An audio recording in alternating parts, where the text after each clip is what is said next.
Verb to have. आज इस video में हम लोग डिस्कस करेंगे the details about verb to have. यहाँ वर्ब टू हैव के प्रयोग को हम अकॉर्डिंग टू ट्रांसलेशन करेंगे ताकि आप इसके बेसिक प्रयोग को समझ सकें आगे के ट्रांसलेशन में यूज करने के लिए। जब आप इसका प्रयोग ट्रांसलेशन में करेंगे, हिंदी से इंग्लिश, इंग्लिश से हिंदी करेंगे, तो आपको बेसिकली फॉर्म जो है ना लैंग्वेज के समझ में आएगा, जो आगे किसी भी प्रकार के जो है ना सेंटेंस को जो हैव, हैज, हैड से रिलेटेड होंगे उसे आप बहुत आसानी से सुविधाजनक अपने सेंटेंस में, अपने भविष्य के लिए, अपने डेली यूज के लिए आप यूज कर सकते हैं। तो यहाँ हम लोग देख रहे हैं वर्ब टू हैव। आपको बताया गया कि जो एक्जुलियरी वर्ब होते हैं इसके 3 ब्रांचेज होते हैं, प्राइमरी एक्जुलियरी, मॉडल एक्जुलियरी और सेमी मॉडल एक्जुलियरी। प्राइमरी एक्जुलियरी के जो है ना 3 ब्रांचेज हो गए, एक वर्ब टू बी होता है, दूसरा वर्ब टू हैव होता है और तीसरा वर्ब टू डू होता है।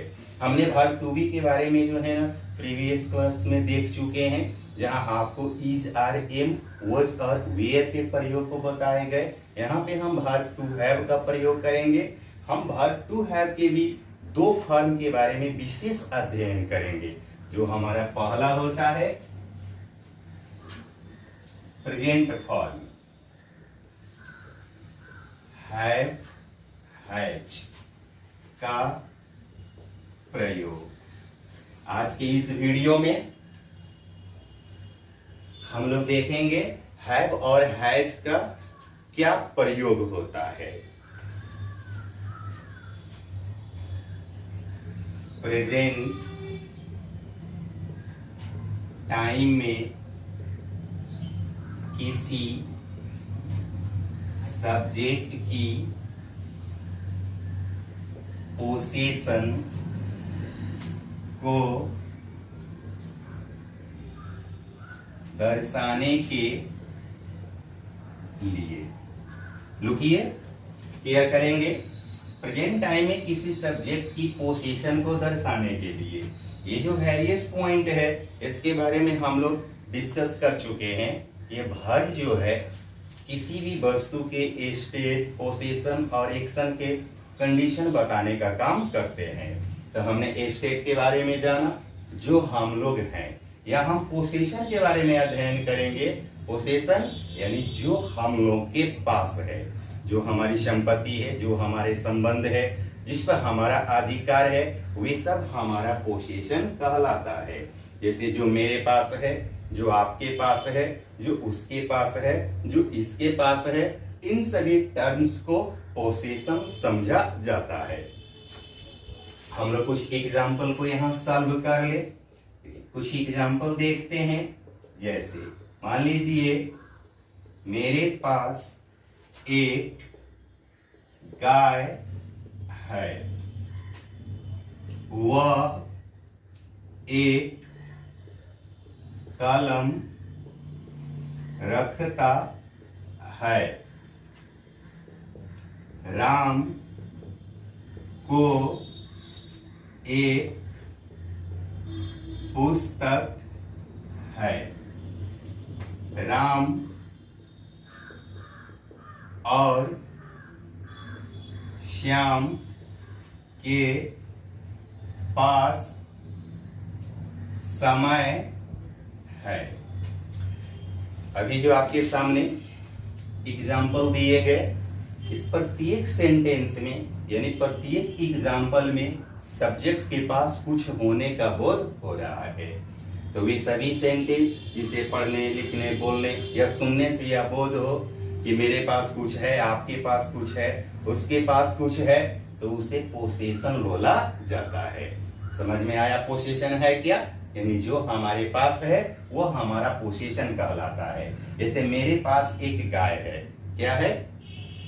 एक गाय, हम इसे पोजीशन बोलेंगे।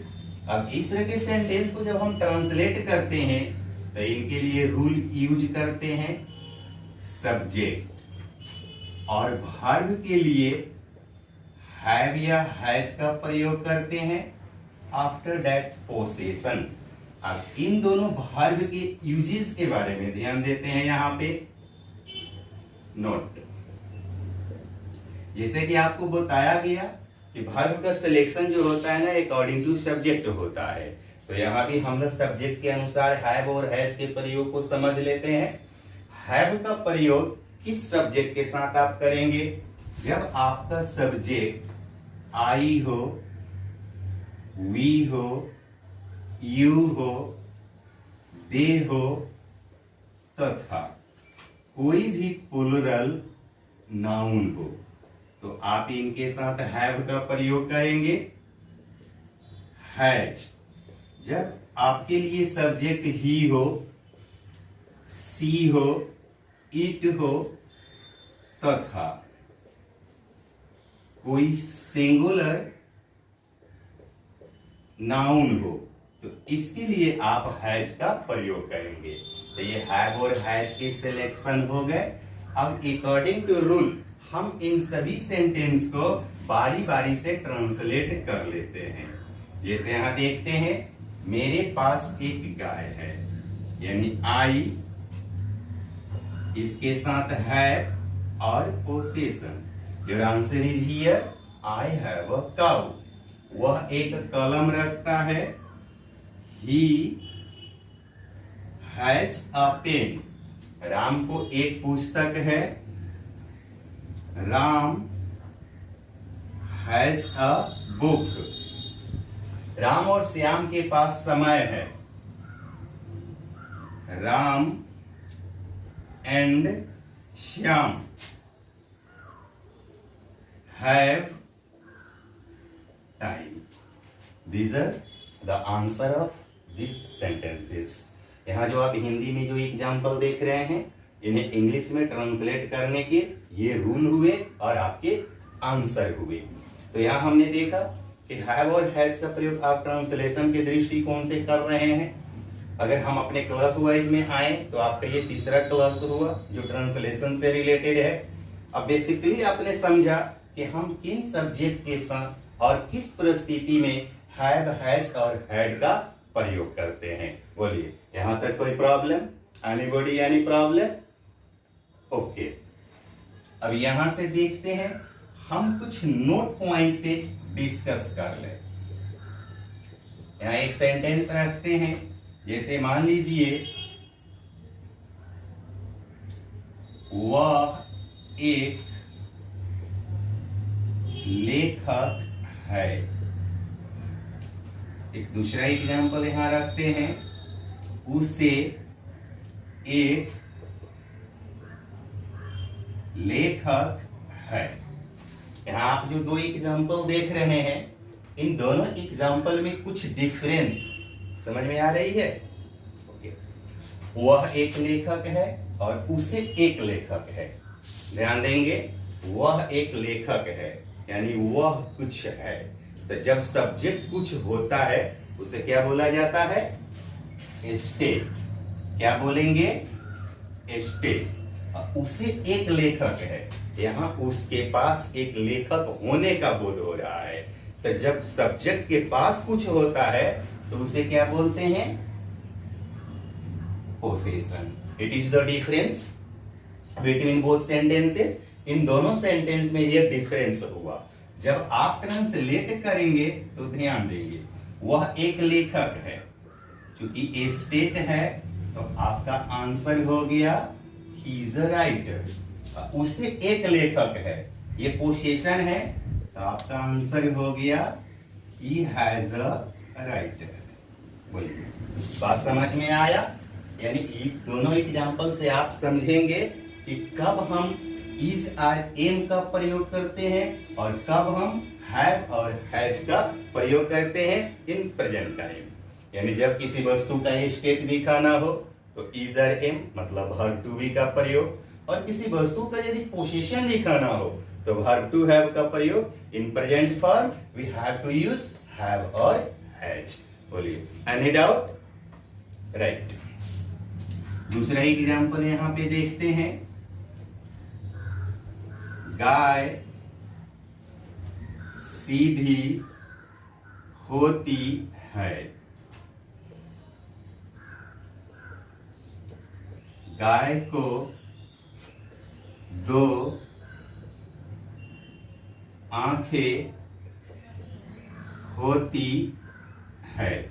अब इन दोनों एग्जाम्पल को आप देखिएगा। गाय सीधी होती है, गाय को 2 आंखें होती है।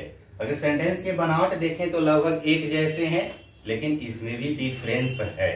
गाय सीधी होती है कहने का मतलब यह स्टेट को इंडिकेट कर रहा है, मतलब गाय कुछ होती है। यहां हुआ गाय को 2 आंखें होती है, यह पोजीशन को इंडिकेट कर रहा है। इट मींस गाय के पास कुछ होती है।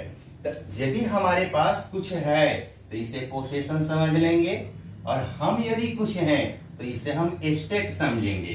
तो आंसर को फिर यहां ध्यान देते हैं। द काउ इज सिंपल, और यहां आंसर देखते हैं।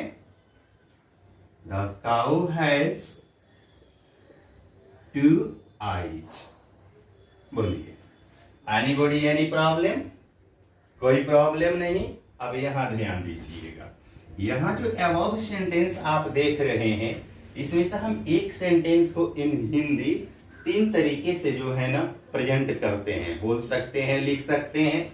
जैसे कि एग्जांपल आपने जो पहला देखा, मेरे पास एक गाय है, हम इस सेंटेंस को ऐसे भी लिखते हैं, मैं एक गाय रखता हूं। हम इस सेंटेंस को ऐसे भी लिख सकते हैं, मुझे एक गाय है। अब देखिए, इन तीनों सेंटेंस का एक ही अर्थ निकलता है कि मेरे पास कुछ है। अतः यहाँ जो भी सेंटेंस आप देख रहे हैं, हर एक सेंटेंस को जो है ना हम 3 तरीके से प्रेजेंट कर सकते हैं। वह एक कलम रखता है, इट मीन्स उससे एक कलम है या उसके पास एक कलम है।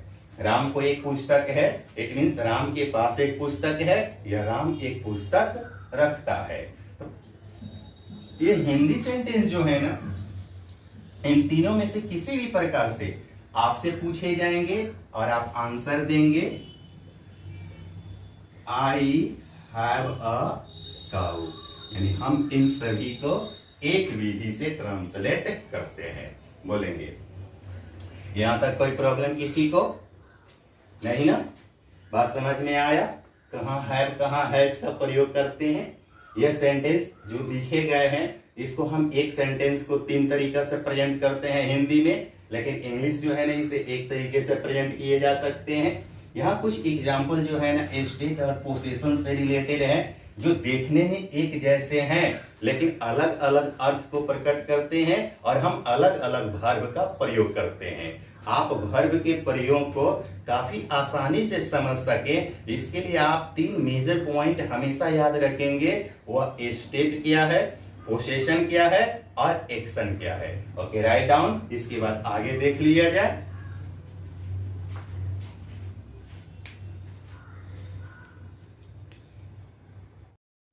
हम लोग हैव और हैज के प्रयोग को देख रहे हैं। इसमें आपको जो एग्जाम्पल दिए गए वो अफर्मेटिव सेंटेंस रहा।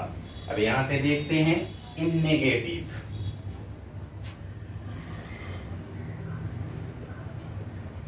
नेगेटिव सेंटेंस कुछ एग्जाम्पल लें।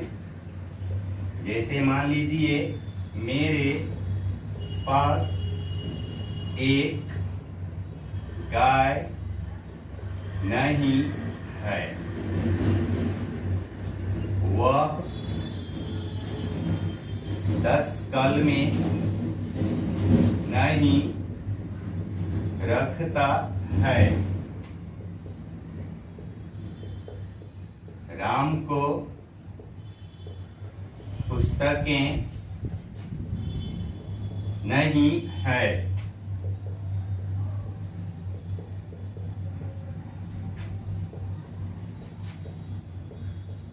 राम और श्याम के पास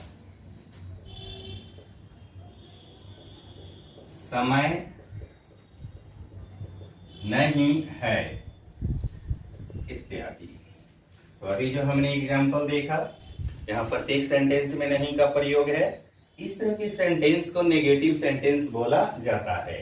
अब जब हम इसे ट्रांसलेट करेंगे इन इंग्लिश तो टर्म को देखेंगे, आप रूल को देखते हैं। आप सबसे पहले सब्जेक्ट को रखेंगे, इसके बाद हैव या हैज का प्रयोग करेंगे, इसके बाद नॉट या नो को सेलेक्ट करेंगे और तब पोसेशन लिखेंगे। यानी यह हुआ आपका नेगेटिव सेंटेंस फॉर हैव और हैज। यानी हैव और हैज के लिए जो है ना हम यहाँ पे इस रूल का प्रयोग करेंगे। जहां नहीं के लिए दो टर्म यूज किए जाते हैं, यहां नहीं के लिए नॉट का प्रयोग और नो का प्रयोग। अब हमें यहां ध्यान देना होगा कि कब नॉट का प्रयोग करते हैं और कब नो का प्रयोग करते हैं।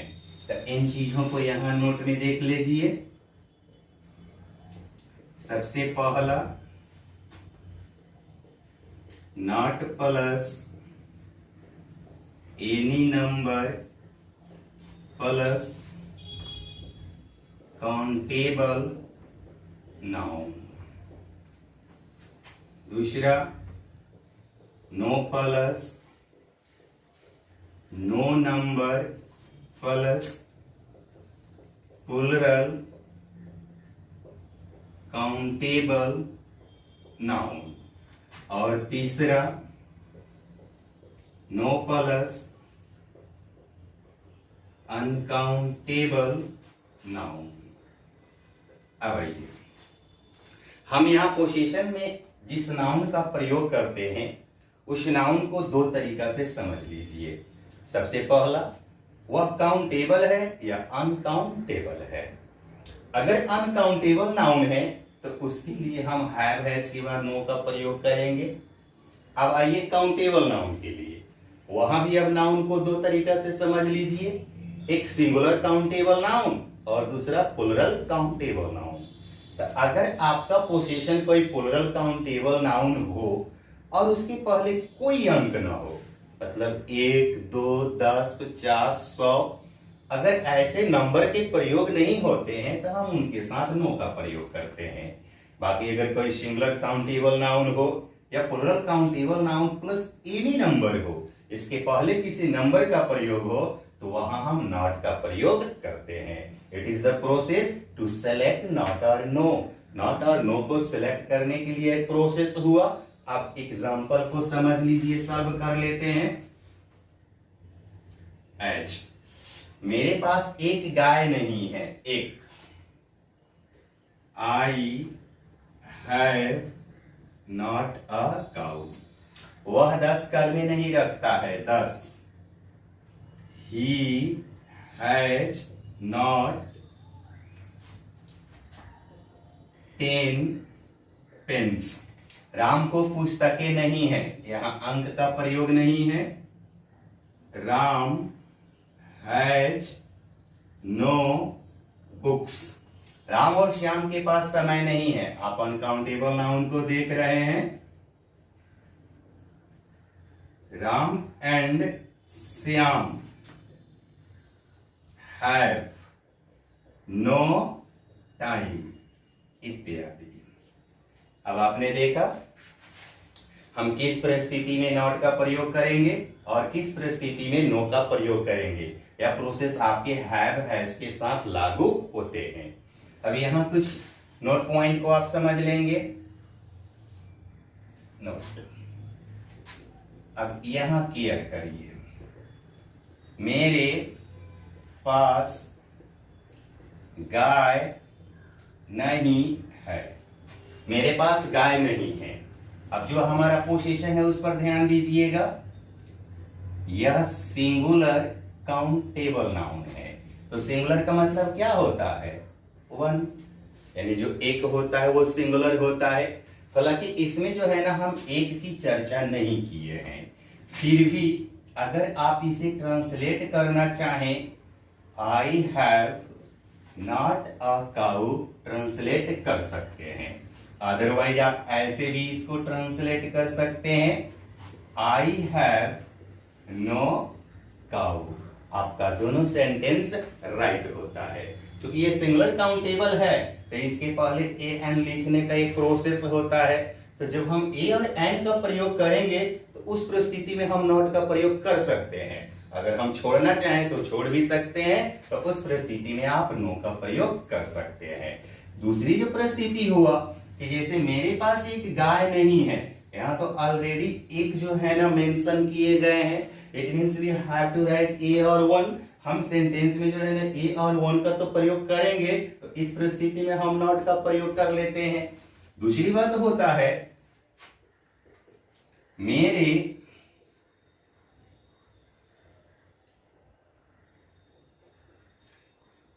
और बाकी जो आप देखेंगे यहां वह 10 कलमे नहीं रखता है।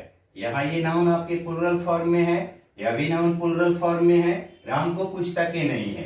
तो अगर नाउन प्लुरल हो तो उस समय में हमें जो है ना अंक को देखना काफी अनिवार्य होता है। तो जब अंक होगा हम नॉट का प्रयोग करेंगे, अंक नहीं होगा हम नो का प्रयोग करेंगे। आप नॉट और नो के प्रयोग के डिफरेंस को भली भांति समझ गए? Any problem? ओके। अब इन सेंटेंस को हम अन्य सेंटेंस के अनुसार देखें। Yes no question, yes no question यह आपके इंट्रोगेटिव सेंटेंस का एक विंग हुआ। वे सभी प्रश्न जिसका आंसर आप हाँ या ना में दे सकते हैं उसे यस नो क्वेश्चन कहा जाता है। इन्हें जो है ना हमेशा क्या से शुरू करते हैं, जो आपने इजर एम के साथ देखा और वज वियर के साथ देखा। तो यहां हैव हैज के साथ देखेंगे एज। क्या मेरे पास एक गाय है? क्या वह एक कलम नहीं रखता है? तो यहां जो सेंटेंस हमने देखा जो क्या से शुरू हुआ तो आपका यस नो क्वेश्चन हुआ। इस तरह के सेंटेंस को जब हम ट्रांसलेट करते हैं तो इसके लिए रूल यूज करेंगे सिलेक्ट हैव और हैज फर्स्ट ऑफ ऑल। सबसे पहले हम हैव और हैज का प्रयोग करेंगे। कभी भी यस नो क्वेश्चन को जब ट्रांसलेट कीजिएगा तो सेंटेंस के सेंस के अनुसार कि हम स्टेट के बारे में डिस्कस कर रहे हैं कि पोजीशन के बारे में डिस्कस कर रहे हैं, उसके अनुसार जो है ना आपके लिए वर्ब होता है। जैसे वर्ब टू बी, इजर एम, वज वियर, वर्ब टू हैव और हैज का प्रयोग हम सबसे पहले कर लेंगे। इसके बाद जो है ना सब्जेक्ट लिखेंगे। आवश्यक हुआ अगर नेगेटिव हो तो नॉट या नो को मेंशन करेंगे, otherwise position plus question mark. यह जो है ना हमारे लिए रूल होता है इस तरह के सेंटेंस को ट्रांसलेट करने को। तो ट्रांसलेशन देख लिया जाए। क्या मेरे पास एक गाय नहीं है? Have I not a cow? क्या वह एक कलम नहीं रखता है? Has he have I a cow? क्या वह एक कलम नहीं रखता है? Has he not a pen? हमने यहां पे बाय मिस्टेक नॉट यूज किए। जैसे क्या मेरे पास एक गाय है तो हैव आई अ काउ। क्या वह एक कलम नहीं रखता है? Has he not a pen? बोलिए किसी प्रकार का कोई प्रॉब्लम? अब आप इस तरह के सेंटेंस को आसानी से ट्रांसलेट कर सकते हैं। ठीक है, इसे नोट करते हैं, इसके आगे हम लोग देख लें।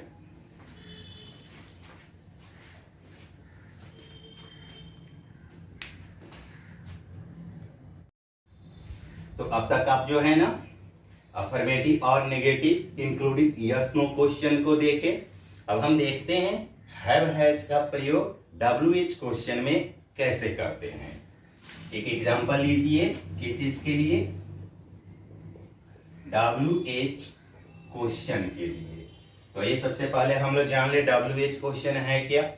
कई बार आपको जो है ना इसके एग्जांपल दिए जा चुके हैं, डिफाइन भी किए जा चुके हैं। एक बार और सुन लीजिए। वे सभी प्रश्न जिसका आंसर आप हाँ या ना में नहीं दे सकते हैं वह WH क्वेश्चन कहलाता है, जिसमें वेरियस प्रश्नबोधक शब्दों के प्रयोग जो है ना सब्जेक्ट के बाद किए जाते हैं। लाइक जैसे हम एक एग्जांपल रखते हैं, मेरे पास क्यों एक कलम है।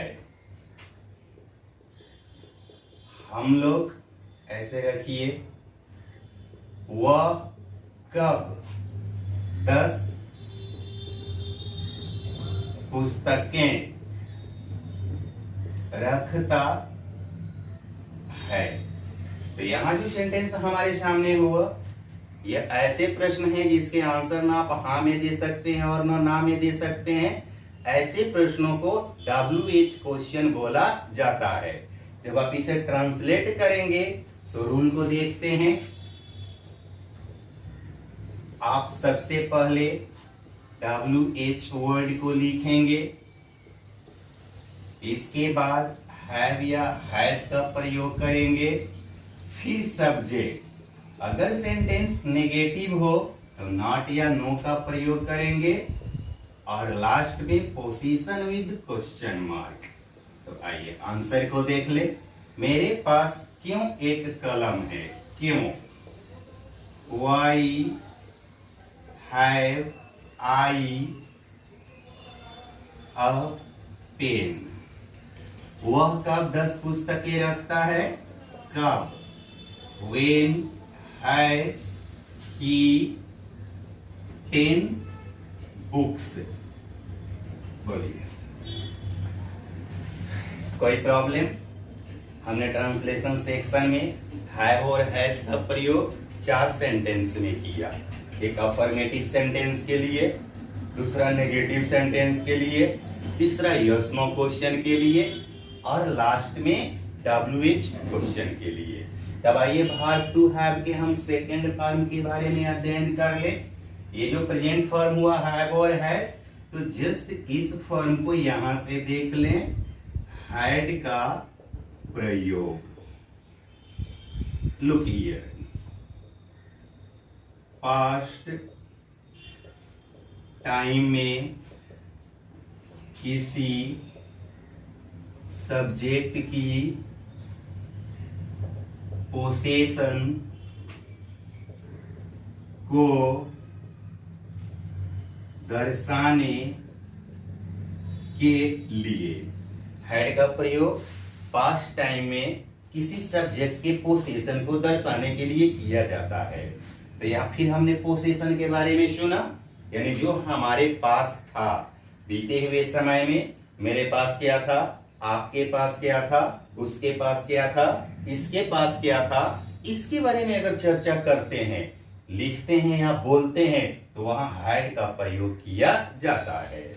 आइए कुछ एग्जाम्पल को हम लोग यहाँ पे समझे। इन्हीं एग्जाम्पल को देख लेते हैं।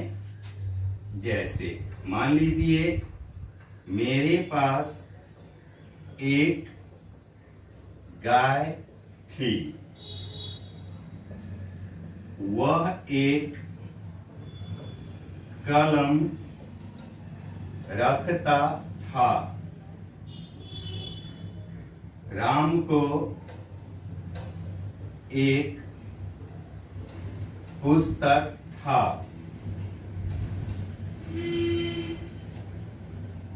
राम और श्याम के पास समय था, इत्यादि। यहाँ जो भी आप एग्जाम्पल देख रहे हैं, इनसे सब्जेक्ट के पास कुछ होने का बोध हो रहा है। ऐसे टर्म को हम पोसेशन बोलते हैं, क्योंकि प्रत्येक सेंटेंस के अंत में था थी का प्रयोग है, अतः यह पास्ट टाइम के पोसेशन कहलाते हैं। इस सेंटेंस के लिए जो हम रूल यूज करेंगे, लुक हियर, रूल फॉलो करिए। आप सबसे पहले सब्जेक्ट लिखेंगे, फिर हैड लिखेंगे, और इसके बाद पोसेशन का प्रयोग करेंगे। हैड फर्स्ट टाइम में था थे थी के लिए हम हैड का प्रयोग करते हैं, और इस हैड का प्रयोग सभी सब्जेक्ट के साथ किए जाते हैं। सभी सब्जेक्ट के साथ। बोलिए यहां तक बात समझ में आ गया कि पास्ट टाइम में सिंगल फॉर्म हैड होता है जो किसी भी सब्जेक्ट के साथ यूज किया जाता है। जैसे मेरे पास एक गाय थी, हमारा आंसर होता है आई हैड अ काउ। वह एक कलम रखता था, he had a pen.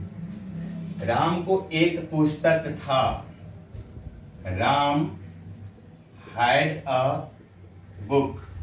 Ram और श्याम के पास समय था, Ram and Shyam had time. अन्य एनीबॉडी एनी प्रॉब्लम? कोई प्रॉब्लम नहीं, अच्छी बात है।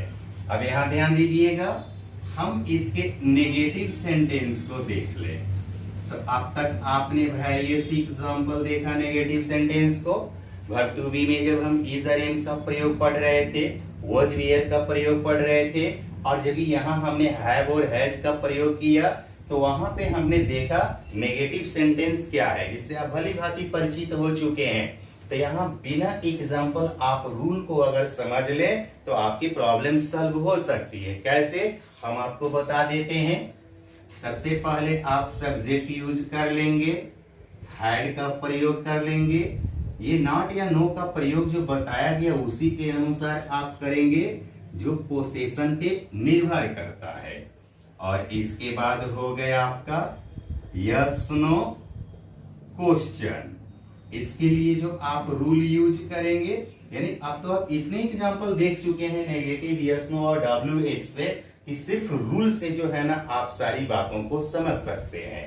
यहां हम सबसे पहले हैड का प्रयोग करेंगे, फिर सब्जेक्ट रखेंगे, और तब हुआ तो नॉट या नो वरना पोसेशन का प्रयोग करेंगे, फिर क्वेश्चन मार्क।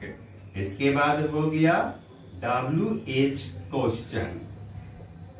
इसके लिए जो हम रूल फॉलो करेंगे वह WH वर्ड होता है, इसके बाद हैड होता है, इसके बाद सब्जेक्ट होता है। अगर नेगेटिव में है तो नॉट या नो को मेंशन करिए, वरना पोसेशन और क्वेश्चन मार्क होता है। तो हमने अब तक के लिए हैव, हैज और हैड का प्रयोग 4 तरीके से 4 सेंटेंस में करके देखा। उम्मीद करते हैं कि आज की क्लास आपको बहुत अच्छा से समझ में आया होगा। इस तरह से नियमित अध्ययन करने के लिए आपको धन्यवाद। बस आप इस चैनल के साथ बने रहें और नियमित क्लासेस को करते रहें। दिन प्रतिदिन आपके लिए अंग्रेजी आसान होती चली जाएगी। कोई क्लास कभी भी आपको हार्ड नहीं लगेगा, ना बाउंस करेगा। बस जहां प्रॉब्लम हो आप कमेंट बॉक्स में कमेंट कर सकते हैं, वहां पे आपके प्रॉब्लम को सॉल्व कर दिए जाएंगे। अगर वीडियो पसंद आया तो आप लाइक कर सकते हैं, हमारे चैनल को सब्सक्राइब कर सकते हैं, ताकि आने वाले जो भी वीडियो होंगे इसके नोटिफिकेशन आपको और आपसे जो जुड़े हैं उन्हें सबसे पहले प्राप्त होता रहेगा। Okay, write down.